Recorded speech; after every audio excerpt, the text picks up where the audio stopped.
To add a material to an object, it's the same as adding a regular material to any Blender object. You press the new material button and you give it a material name. And if you want, you can give it a material color as well and change the base color. So there's nothing really too special about that. But it is important to know when you get objects from other files that there are a variety of ways to store colors in an IFC file. BlenderBIM should accommodate for all of them automatically, but there could still potentially be issues. So in IFC, the material is not tied to the color. An object can have a color without a material, and it also can have a material without a color. So the way to distinguish that is by this little drop down here, which says whether or not this material slot is linked to the object or the data.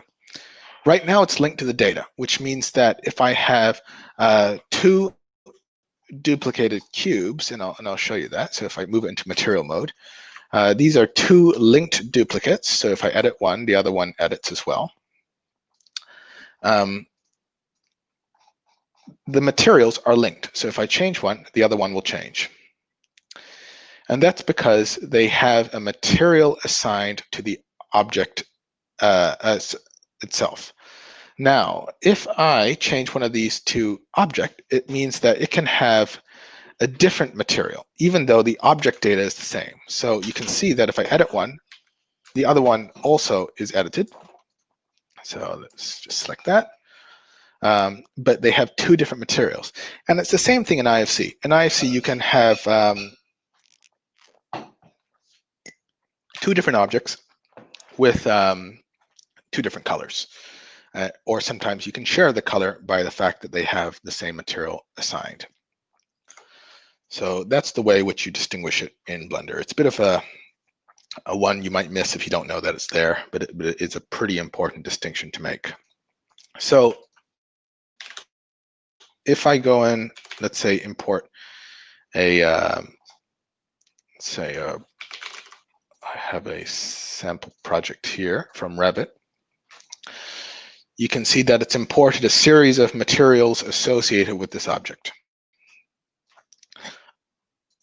And this distribution board has no material. The duct has no material. Furniture has no material. This door will have two materials, one for the frame, one for the panel. So that should come in correctly. Now, you'll notice that there are multiple materials on walls, for example. And that's because in IFC, you can have something called a material layer set. So it allows you to say that this wall, which is currently modeled as a simple rectangular cuboid with no detail whatsoever, is actually parametrically built out of multiple layers. There is a gypsum wallboard layer, let's say starting at this end. Then you have some concrete masonry units, some concrete blocks, and then you have a bit of gypsum board at the other end as well. And it doesn't represent it in 3D because it hasn't been modeled, but it will show you the layers that make up this wall. I believe this feature still needs improvement, but the materials do come in, and in the future you will find options for setting the material type. So whether there's a single material, or in this particular case, there are a series of layers of materials assigned to this wall object. You'll notice there are a few other things here. Constituent are things for, like, for example, concrete might be a mixture of certain types of materials, such as water and sand and aggregate and cement and so on. And that's opposed to a layer, which is kind of like a wall buildup where you have one layer after another, and it's not sort of homogeneously mixed together. And you can have profiles. So in this case, this might be set for composite structural elements. So composite beams, which might have parts of timber, parts of steel, parts of concrete, all built into it. Unfortunately, the profiles are still quite a young feature. You're free to click on these, and then if you click on them, you'll find new options appear in your material settings. So for example, I can add profile definitions and say what I can add a parametric profile for a Z-shaped profile, and that will assign a material just for this particular profile. And unfortunately, this stuff is still a little bit half-baked and will need a lot more maturity before it can be used sensibly by users.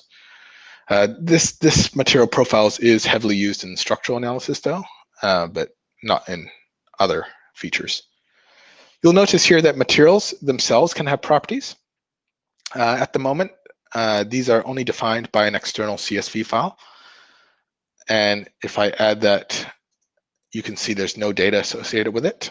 That's because it's defined elsewhere in a CSV file.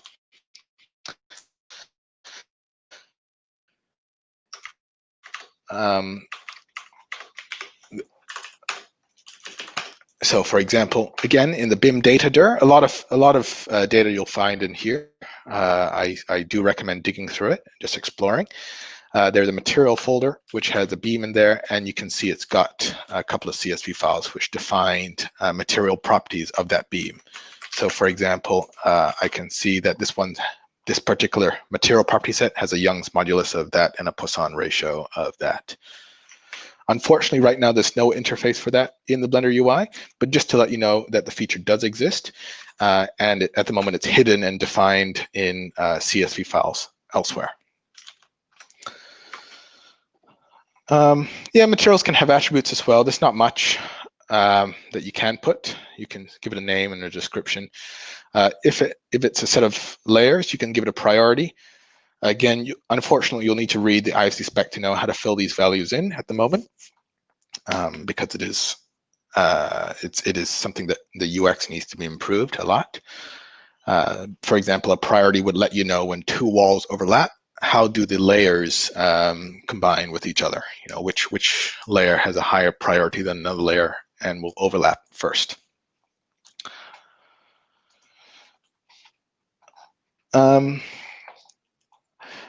Now, materials for rendering purposes can have an external definition. So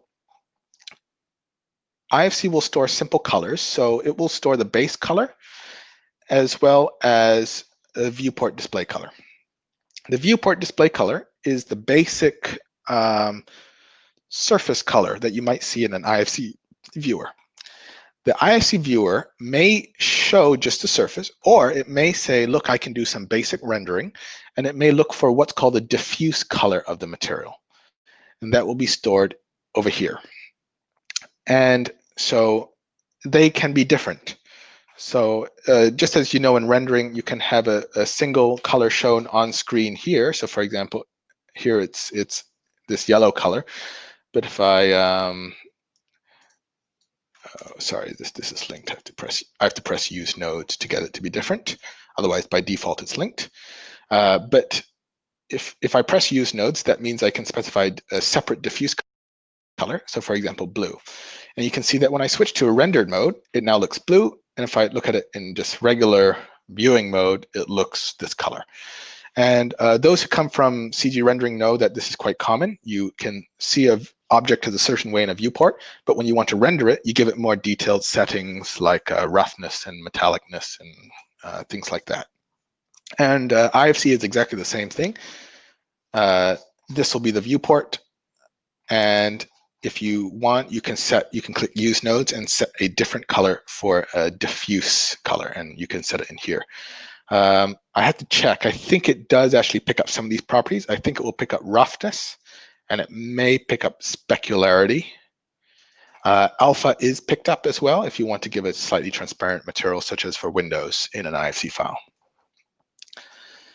Now, that's pretty much all of the data that it stores for materials. And if you're doing a high quality architectural visualization, that might not be enough. So it's important to be able to link it to a set of shader definitions, for example, for your favorite rendering engine. So if you're using Blender, that could be Eevee or Cycles. You could be using V-Ray or Maxwell or who knows what. So what you can do is you can check this box and say, has external definition. And you just browse to wherever your material file is. It can be anything you want. So if it's Cycles, it might be a .blend file, or Eevee, it might be a .blend file. This is any arbitrary file which holds your material definition. And whatever it is, you can then type in any identification. So let's say your V-Ray material is named XYZ. Maybe you can call it XYZ. And you can say wood. And that way it will be stored with the IFC